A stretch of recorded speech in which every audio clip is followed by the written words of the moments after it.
a Tuesday. And the Geek Squad is here. We're about to talk technology, but with a twist, with a pandemic on our hands.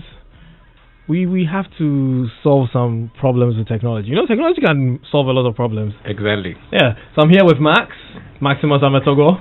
Yeah. I'm sure you probably heard the name before. He's some guy. Something like that. Some guy. You're a guy. Yeah. You're a guy. Yes, a tech guy. That's in big guy. Yes. You know, when they say that's in big guy, it means that it's what's up. You're a guy. We have Joshua, you know, I prefer nicknames so much. Don't do that. So Josh is a founder of IoT Hub, and he's done some very amazing stuff. We'll talk about what Josh has done. But today on Geek Squad, we want to talk about the coronavirus, the COVID-19, and fake news. So how do you handle an epidemic in the era of fake news? I mean, it's become fashionable for people to panic about fake news whenever huge stuff emerges. You've probably seen some claiming that the coronavirus is a chemical weapon, and that some people are also saying that it's killed by garlic or ginger. And akpetishi. This evening I heard someone say, you know the groundnuts, the ones with the shell. Yeah. Crack it open, put it in water.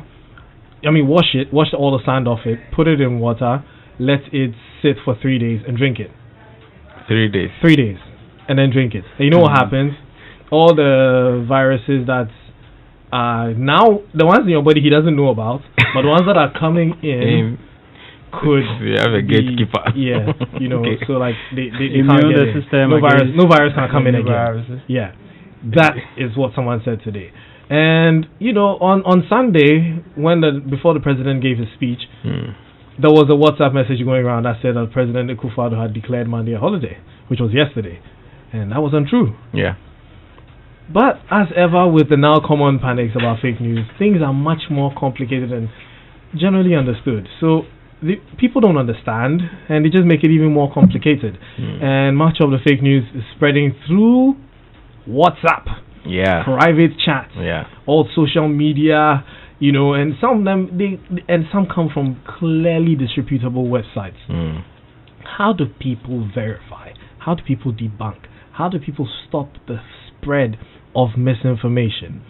Now it's become a very huge problem. So Max, and we'll be due to the coronavirus, our regular panelists, Winston and Michael, they are self-isolating, not because they've seen symptoms, but because they do not want.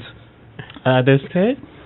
I wouldn't call it fear. I'd say it's preventive epidemic. Preventive measures. Yeah, preventive measures. They've started soaking their granules.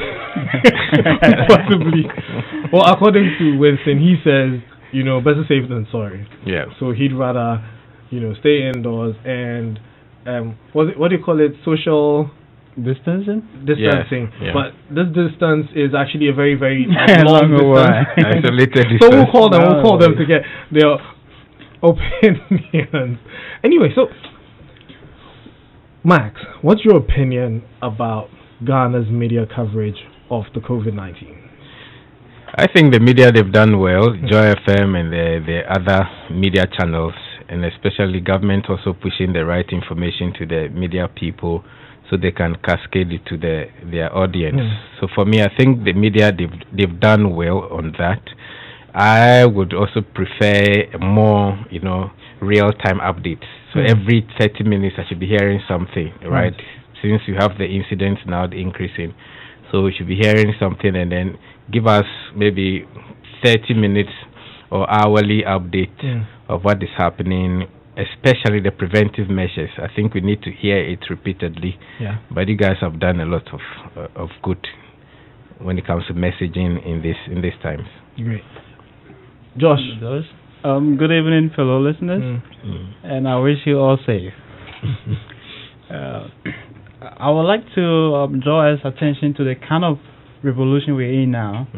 We are in the information age, so it means everything we do is powered by information, and that had also created a sort of a habit about us urging and desiring for information, because that's the kind of revolution we're living in now. So what it means is that all business models are changing. Now, when we come to the media space, your business model are quite complicated. It's very challenging to make money in the digital era today because we move from infrastructure to information age, and the person who controls information, the flow of information, happens to be the person who makes a lot of money. So we're going to have a lot of challenges with fake news as time goes on, because I think that's the only way media can make money and sustain their businesses. So the more traffic you get to your website, the more ads you get, clicks, the more money you make, and the more sustainable your business will be. So these are some of the challenges that came with the information age, which we have to deal with. Now, when it comes to the case of coronavirus, I think it started very far, and we started hearing news. Even though it wasn't in Ghana, we could feel the fear and panic and desiring to know more on when it's going to get to Ghana. And when it got to Ghana, everybody was dying to get to know what is happening, what is government doing, what are the media has doing to handle the situation. The media have been doing good so far, but the challenge with fake news is that it's hard to control.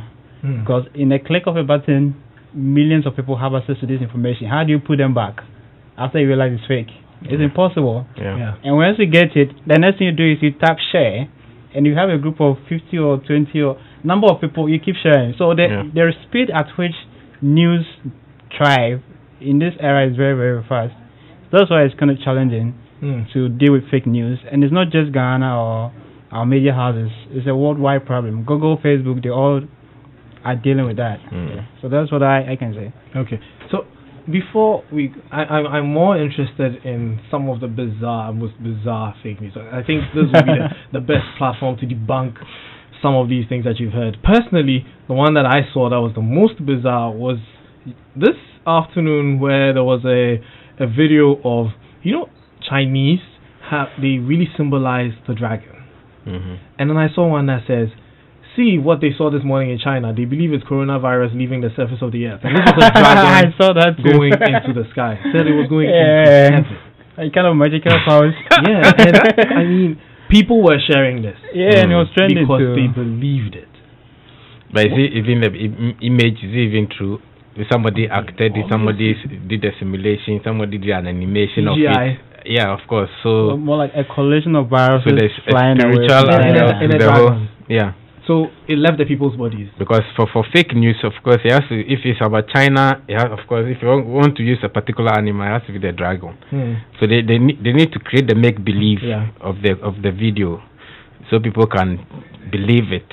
Because they are not there, so somebody is sharing the content, and because it's China, something has to come out of a human being. It has to look like a dragon, and the dragon has to be in heaven. I don't know. So that's how there's a whole structure to how people create fake news. There must be some line of truth in it, and then they package the lie with some known truth or context. Usually that's what is done. And for me, I also think, as you said, there are opportunities. Everywhere you find yourself, and fake news happens to be one of the best business model as far as media is concerned. So there's a company in Europe which makes $75 million every year from Google advertisement through fake news. So it's also a new way people are building businesses around. There are also cybercrime with phishing attacks as a result of fake news. So they could tell you that this is what is happening, click. And then once you click, they have access to your data. Or people can even use ransomware through fake news. So I think a lot of this is going to be happening. But the challenge is, how do we stay safe? How do we identify or verify news to see whether it's authentic or not? I was about to ask. So these are some of the challenges society are going to be facing in the next couple of months or weeks.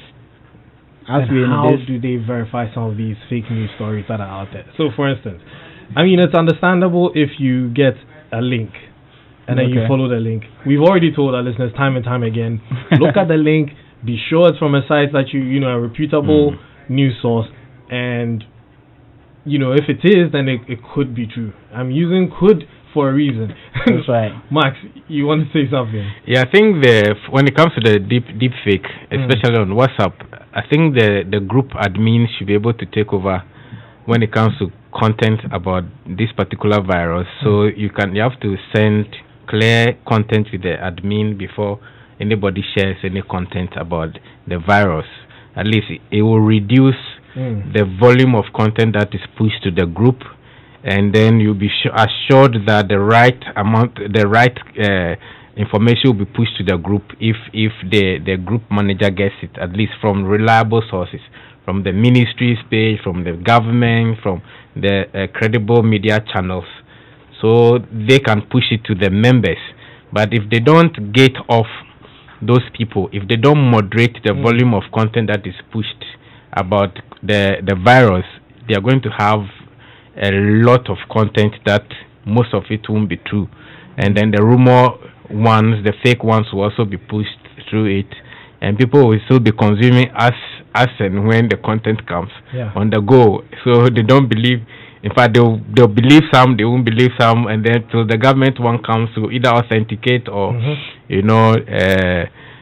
what do you call it, verify it or not, right? So those are the ways that we can do that.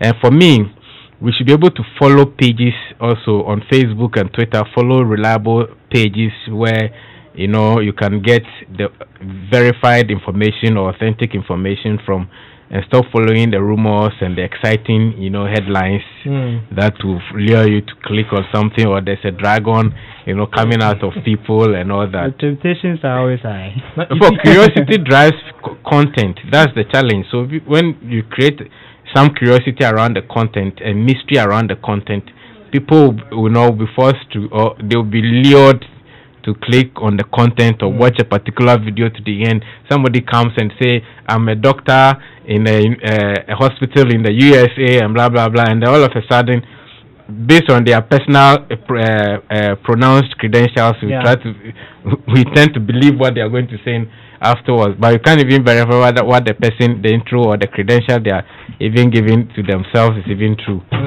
Right. So those are the things that we need to look out for. Now, I'm especially interested in the verified sources, because in doing this research, I found out that even the Washington Post ended up posting fake news.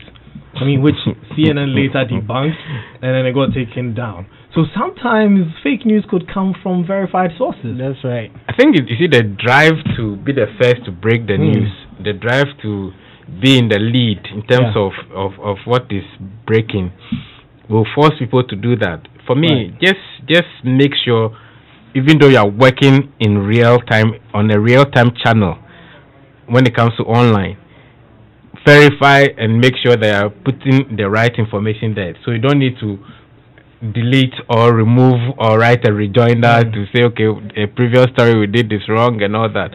So the big ones can make a mistake, and of course, when you trace it, it goes to somebody in a department, a journalist, who did you also verify the facts before pushing the news. Because I know the huge media channels, they've given access points to most of their journalists to be able to write stories and push to the platform. Right. So it not all news goes to a particular department for it to be approved before it goes online. Some people have been given the right to be able to do that on themselves. And if the person is also cross-checking or authenticating the news before going online, if they trust the judgment of the journalist, they may not do it, because speed also gives them traffic, right? So delivering the news on time also gives them traffic, and then they end up pushing the wrong one. I'm sure they've learned their lessons and they won't do it again. So in the wake of all this fake news, how did you guys verify your stories? I want to know how you did your own verification, Josh. Well, so I think it's kind of hard to do verification these days.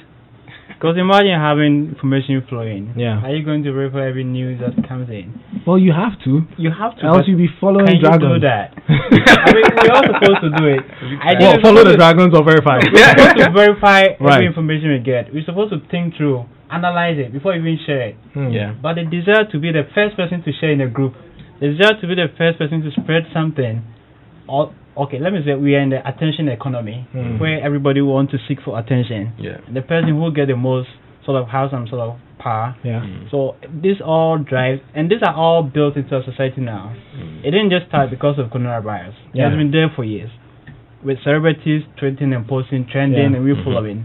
So So that has been how our society has been built due to the revolution in the information age. Exactly. Yeah. So it's kind of in our DNA that we don't even have time to verify all the information that passed through our hands. We just want to push it out there. Because that's the kind of world we're living in today. Well, I think that informs the reason why all the global tech companies, the Microsoft, Facebook, Twitter, that's the revolution they've come together to fight fake news. Because I saw this post that they put out there saying that, you know, in the wake of this, they've all come together to do this. And Facebook is even giving WHO and the rest free advertising. That's right. They can boost as much post as they want to reach any number of people. They want to make sure they can use the same channel to promote good news. And I think the other thing is, I've been following the Western media too, so I've been following from the beginning. So at least I'm informed as to what caused it, how it spreads, and then talking to people, reading about it.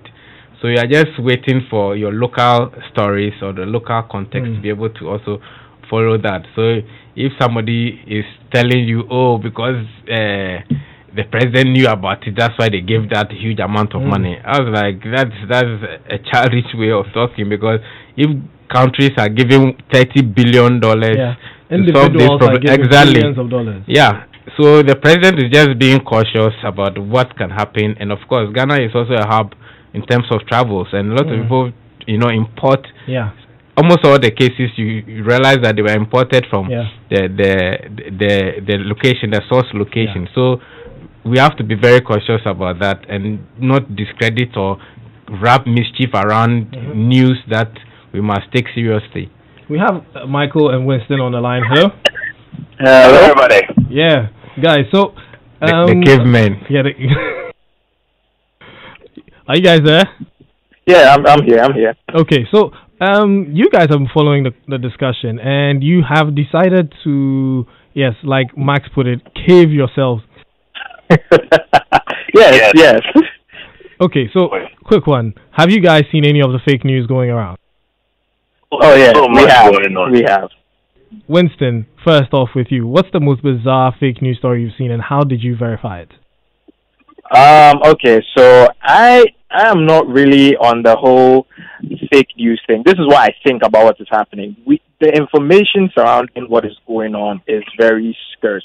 So like you said, Washington Post posted something that turned out to be incorrect, and this is because the information keeps changing and evolving as time is progressing. We are now being more informed about what is going on. So in haste to let people know what is going on, people drop something, and then in a day or two you find out that, that's not the case, or it's something else.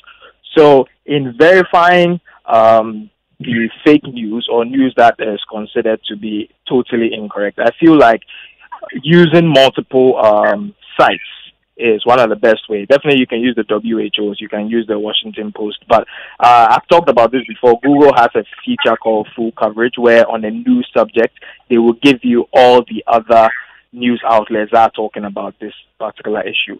But with the way things are going, sometimes it's not meant to be wrong, or they don't mean to give you wrong information. It's just that the information changes. So as a people who are concerned with this situation, we need to keep abreast with it pretty much on a daily basis, because the news keeps evolving by itself, and it's no one's fault.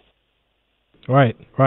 But Michael, on your front, how would you, for instance, say, what steps have you taken to help people around you battle fake news?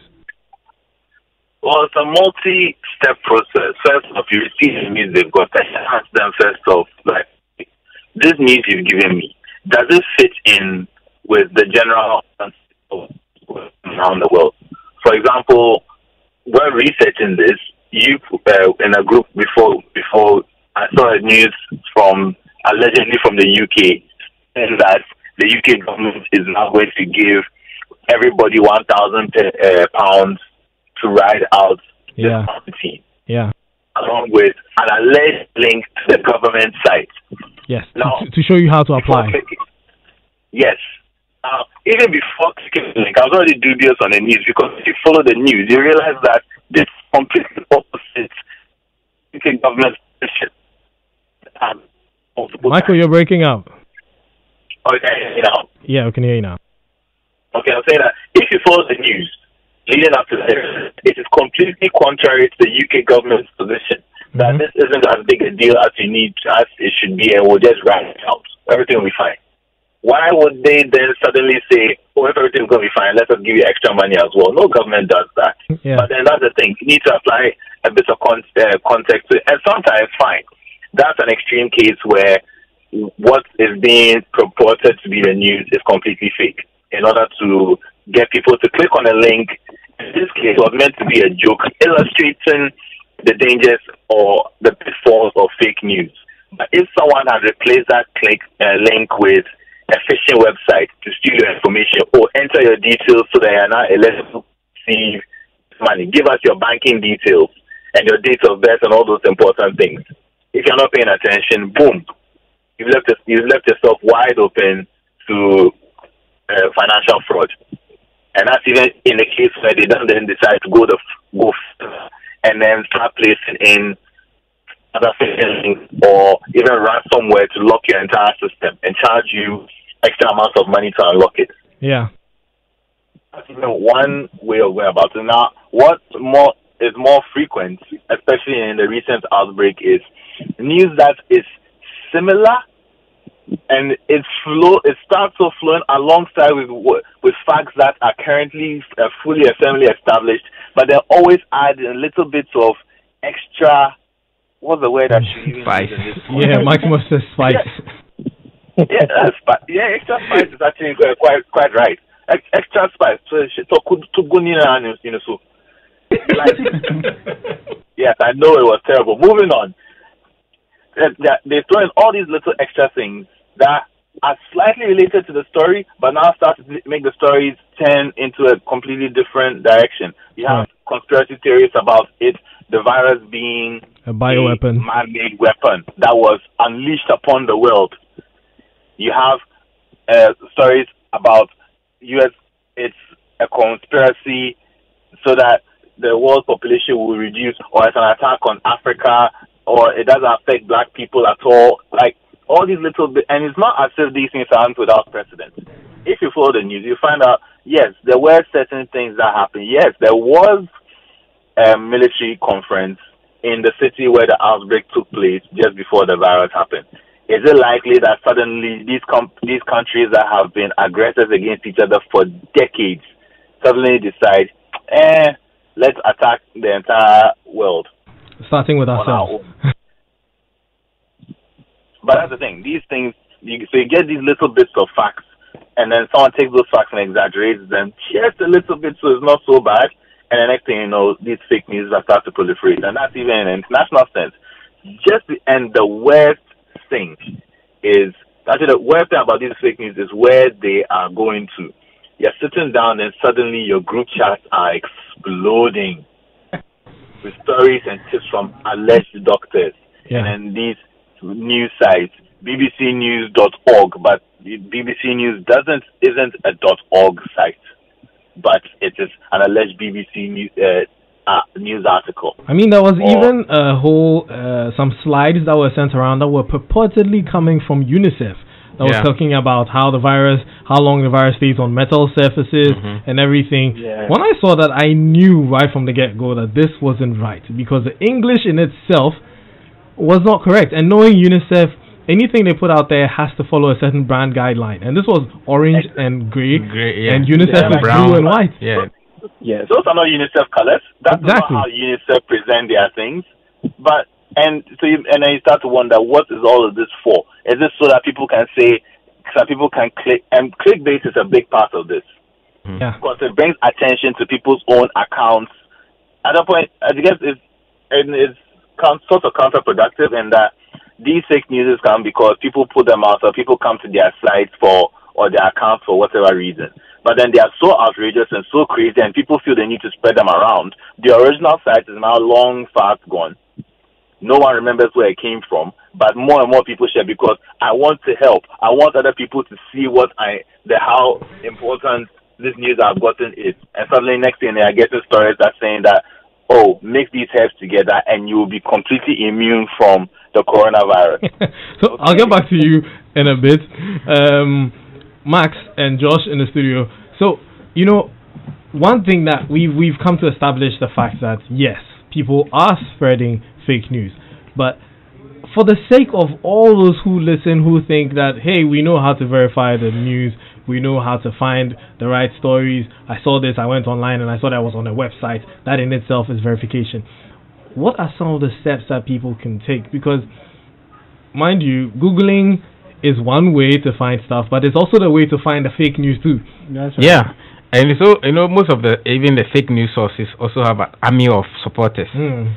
So even if you are following the Google, you know, alert or Google, you are using the Google tools, you can get traffic of the same news from 20 websites, which are all fake sources.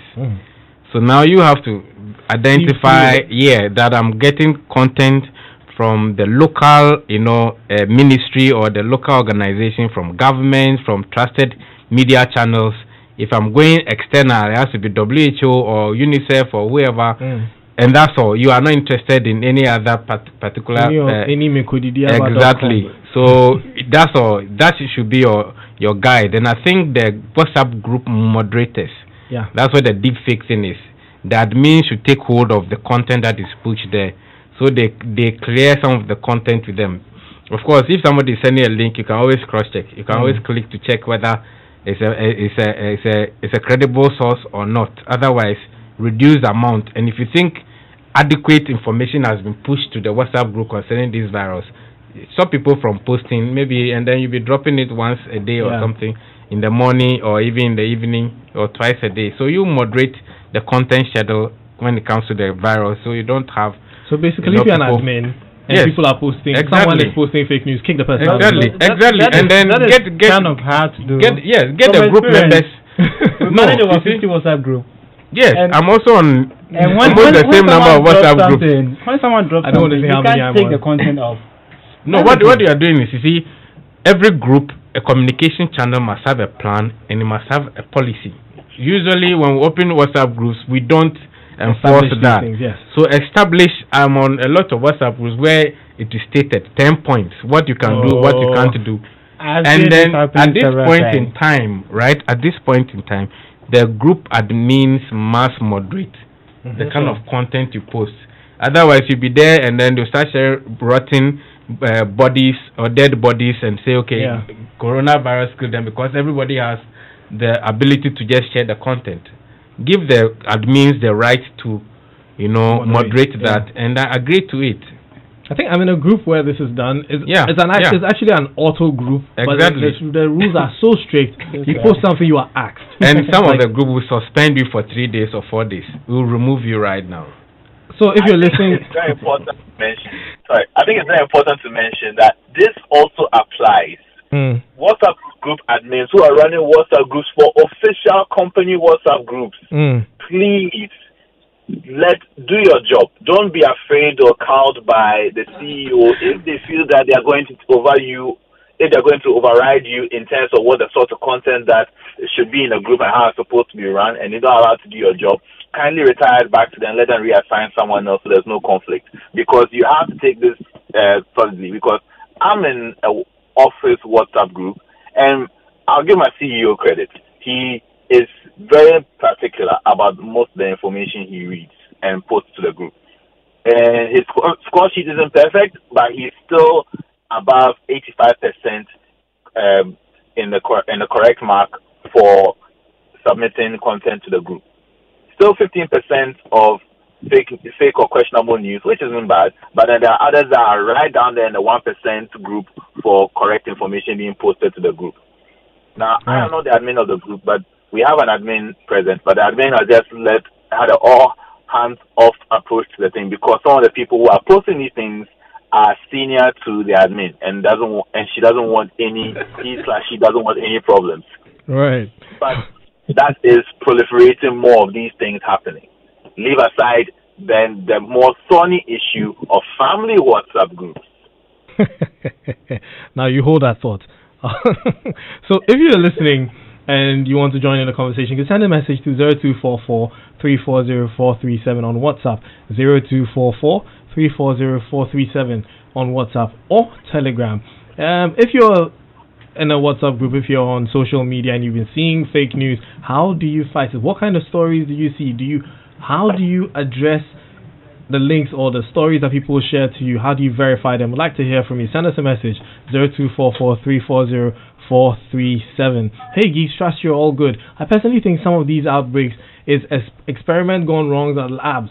Couldn't be controlled. Something happened and it came out to affect people. That's from Sly. So you see, this is Sly's opinion. Now, Sly, it has been checked, and they've realized that the virus was not bioengineered. It's actually a mutation from previous existing COVIDs. Yeah, reason why it's actually called COVID-19. Yeah. So we've got a few messages. My daddy, for instance, believes everything he reads online about coronavirus in Ghana. Every news. I mean, every news. Oh, now, everyone's following the news about the Ghanaian who's supposed to be the one who found the cure. So, every person is looking for some way to verify the stories or the news that they see online. Winston, are you there? Okay, I think we may have lost Winston. Yeah. But no, I'm here. Yes. So you've heard some of the questions some people are asked, like some people's concerns. How do you think people can verify news, like even opinion? Some people just come up with their opinion and they share it, and someone takes it for a fact. Okay. Well, in my honest opinion, I feel like the first step, I know I usually never say this, but I feel like the government has to actually put out information about what is concise and what is a fact and what is fake. Because if you guys remember during the time where there was a cholera outbreak, there was that ad where the woman was pounding fufu and she went to wash her hands and it was pink. That was a very strange ad for me back in the day, but it was very effective. So the government has to go out of its way, because the government also has access to these same platforms. But the more important thing is that the government has more access to more important and more factual information. So they can actually push out all this information, and then after, we as a people need to take up the responsibility of siphoning through which is correct, which is proper news and which is fake news, because you are putting too much information out there everywhere, and all news platforms are saying one something or the other across the board, and you leave it to the people to sift through, and people are very, very different. People have very different ideologies of what is true and what isn't true. So first, lay a standard, lay a foundation of what the COVID-19 is, what it can do, all the known factual information about it. Let it be put out by government so that people will know that, okay, this is credible, this is what the government is saying. Then after, moving forward, anything they hear or see, they will use the information provided them by the government as a backdrop to determine if I should look into this to figure out if it's true, or if I can conclusively say that, yeah, this is fake news. So, yeah, I would never say this usually, but I think the government has to take the lead on this. To add to that, I think we have enough visual content and text content. I think we should have one primary video content, with human beings in it instead of just animations or illustrations, right? I think we should have that so that becomes the lead content for the campaign. Right. So, exactly. Wow. We've almost run out of time. So much to talk about. Josh, so besides, this is a technology show. And one thing that we've come to realize that technology can solve a lot of problems. Almost. As I said, a lot of problems. And one thing that has become a huge problem for people is we're asked to wash our hands, we're asked not to touch, things and stuff, which is why a lot of people are using hand sanitizers and the rest. And I saw a video from long ago when we interviewed Josh about some of the things that he was doing with his Internet of Things, and these were remote controlled, like controlling your light switches with your phone. Yeah. And I saw a video which you shared to me, and it was a motion activated sanitizer. So it's a regular sanitizer, but you just do the motion, like basically, and anyone could install it in their house. And this was done by kids. Yeah. Tell us something about this. Okay, so ever since the outbreak happened, there've been a lot of interventions that is going on. And one thing that I I feel driving everything is a touchless economy where everybody is ceasing to touch anything, literally. It started from China, where their money, they started avoiding touching their money. And they're using rubber bands to touch elevators. So people are trying to make sure that they don't come in contact with these viruses. Because you might not know who have it, where is it, and it's not visible to the eye. So even if you should touch it, you never know you have touched it. So some of the beauty of IoT or automation in some of this intervention is how do we make sure that the valves or the taps, now we've been advised to wash our hands frequently. So almost everybody is going to be washing their hands from day to day. In the public spaces, there will be taps, everybody will be going there to visit. And everybody will have to turn the valve before the water flows, before they can wash their hand. So we're looking at if we can automate some of these valves, so you don't have to touch it. Because you might have it without knowing, and when you touch it, it leaves some of the virus on the tap, and when you go, you touch it, you take it. So the way we're trying to prevent it could also be the same medium to transmit it. So making all these valves and then the things we have to touch touchless helps reduce the mode of infection. And we came up with some prototypes. We're still experimenting some of them.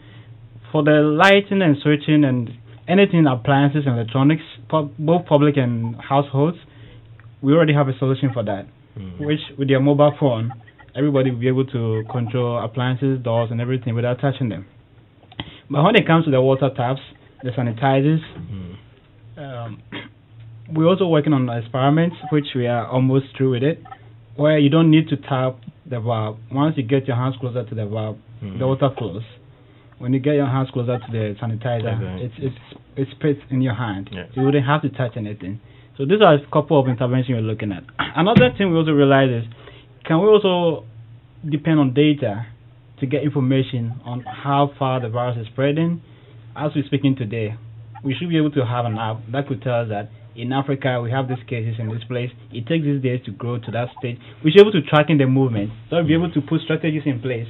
So for instance, if you have an app in Ghana that can tell us that in Greater Accra we have only 7, but we don't have in the northern region, and for a month Greater Accra is increasing, no intervention, like there's nothing happening there. It means probably the environment there is very conducive, and based on the data we get, we can make smarter decisions. Probably we have to all move to the northern region and minimize the mode of infection until it's handled before we come back.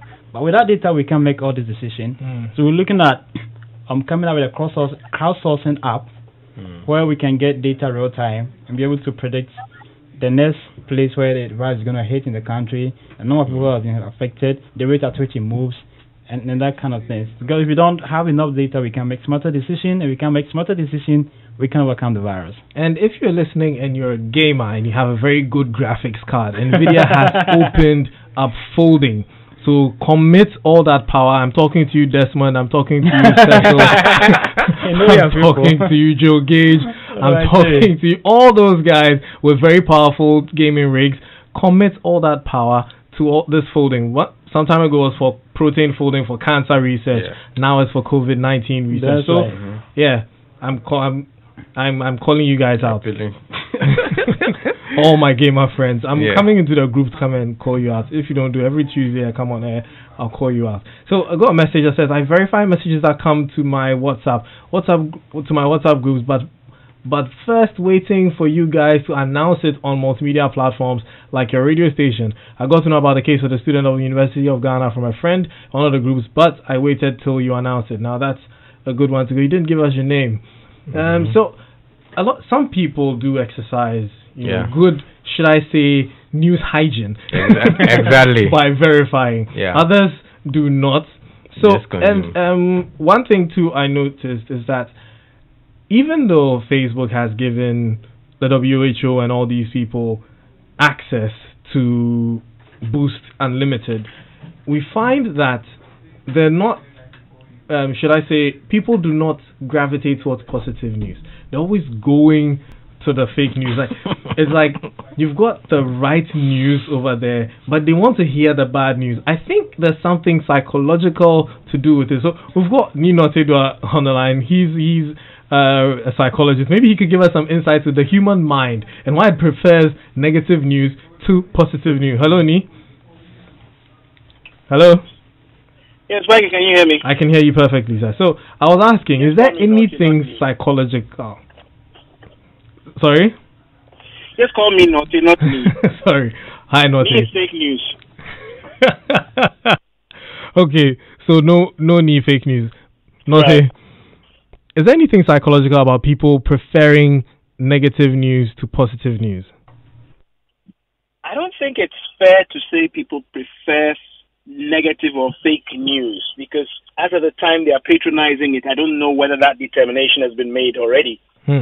But what I can say is that people are attracted by immediacy, right? Frequency. You know, when you see something or hear something so often that, I mean, you're familiar with it and you're likely to believe it.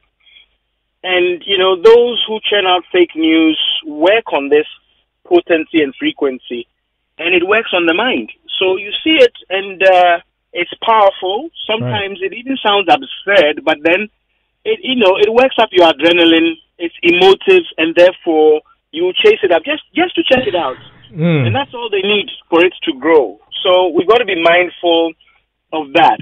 And then the packaging, Spiky. You know, there's this story or a myth about what the truth and what lies, falling into a well. And the truth, lost its clothes to lies, and lies, climbed out of the well wearing the truth's clothes. So when the fake or the counterfeit looks like the real thing, then it flies. The same thing some of these Chinese clone products have been doing. They look so much and they sound so much like the real thing that we go for it. And then the truth has to suffer to prove its real identity and its worth. So what happens is that when we now have to fact check, that's laborious, that takes time, and therefore truth struggles to, get the limelight.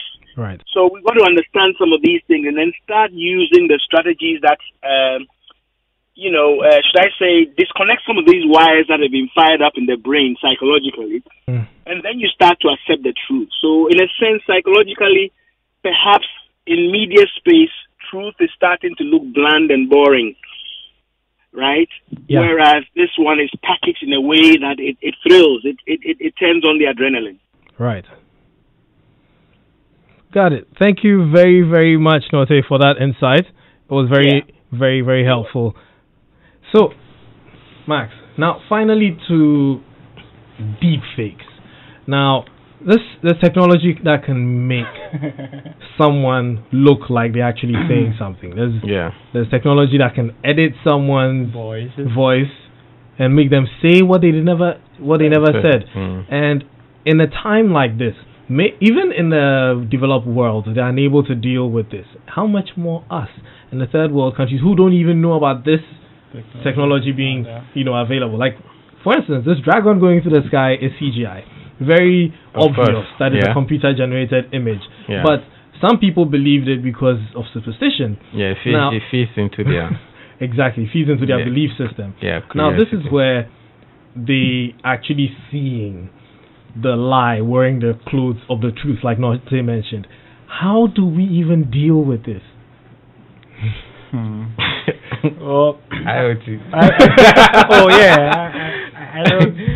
I think it's education, because you and me, we know. So when we say it, even sometimes I even begin to doubt. You see, the thing about what you just said, the psychology part of it.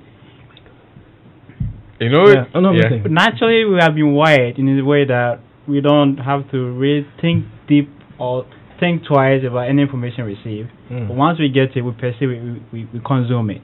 What if we can spend like 5 minutes thinking about it, reasoning about it, before we even make a decision? We don't have the luxury of time.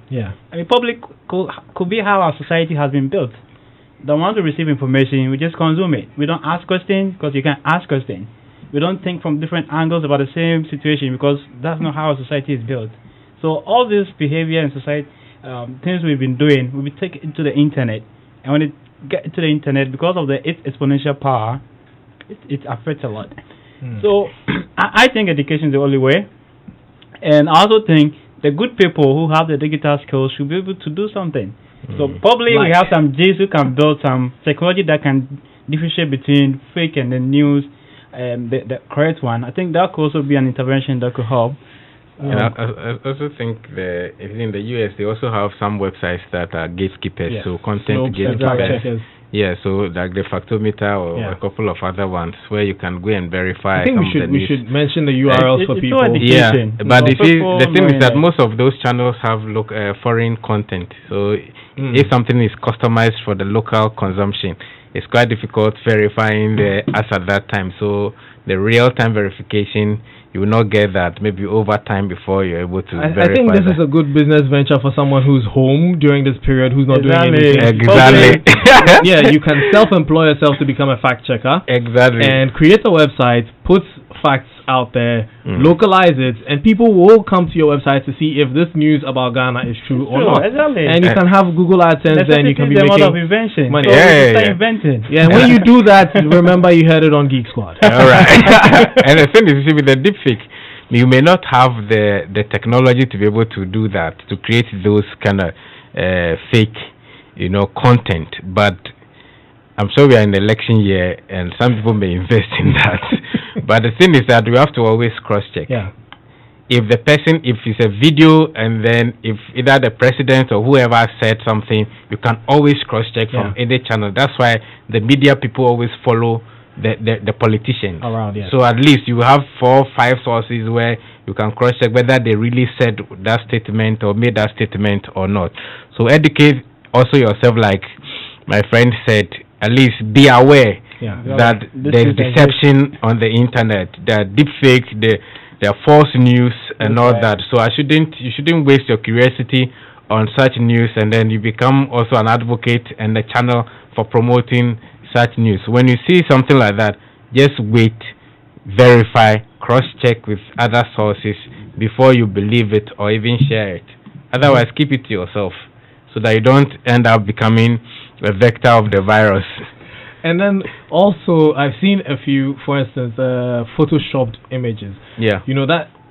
That is very, very, very important, because it's very difficult to tell an image that has been photoshopped. When it's done properly. Yes.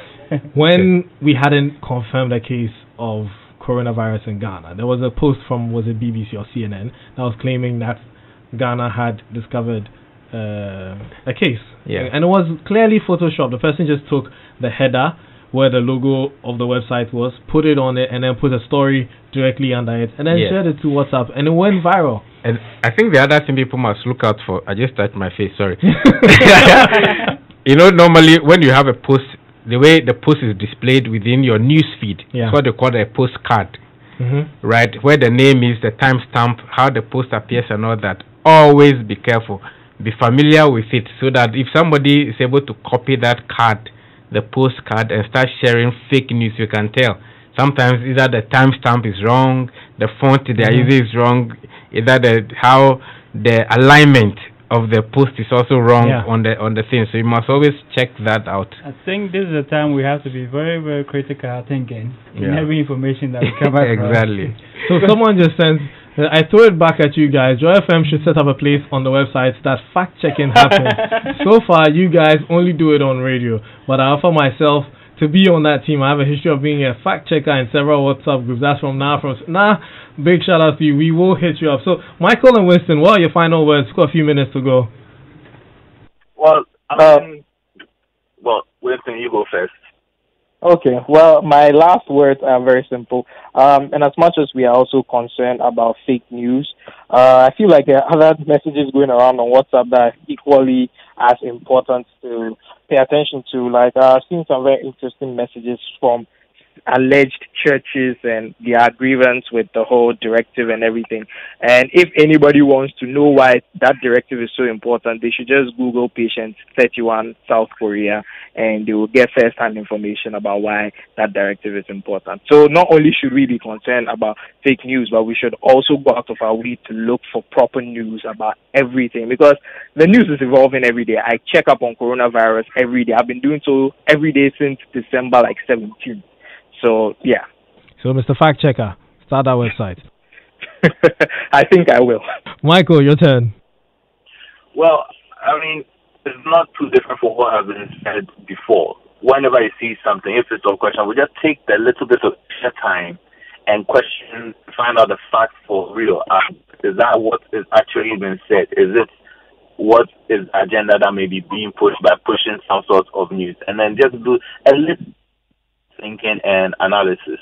And if anything at all, also tell spread when you find out that, oh, this thing is incorrect, take the time to then explain to the person that sent it to you on the same platform, this is what I have found, this is why it is incorrect, so that not only is the fake news going to travel around, the retractions and the corrections to those fake news follow them as well. I think that's one way people can help. So do your research, do your due diligence, and then share that due diligence so that more people don't fall into the same trap. If the fake news must go, let the medicine follow it too. We can't do this for the virus, but we can do it for what we are spreading around online. Great. Thank you guys for your submissions. Thank you very much, Maximus, and thank you, Joshua, for joining me in the studio to talk about this. Pleasure. So yes, all too soon we've run out of time. We were talking about fake news during this COVID-19 pandemic, and once again, my appeal to all those with very good gaming rigs to commit your GPU power. Nana Kwame, Kofi G, Desmond Creative King, Prince Ecstasy. The list is long, but I'm still going to mention some of you guys. Gilly, you guys commit your resources. Thank you very much. My name is Kobby Spiky Nkrumah. This has been Geek Squad, and the news is up next. I'll catch you guys next week.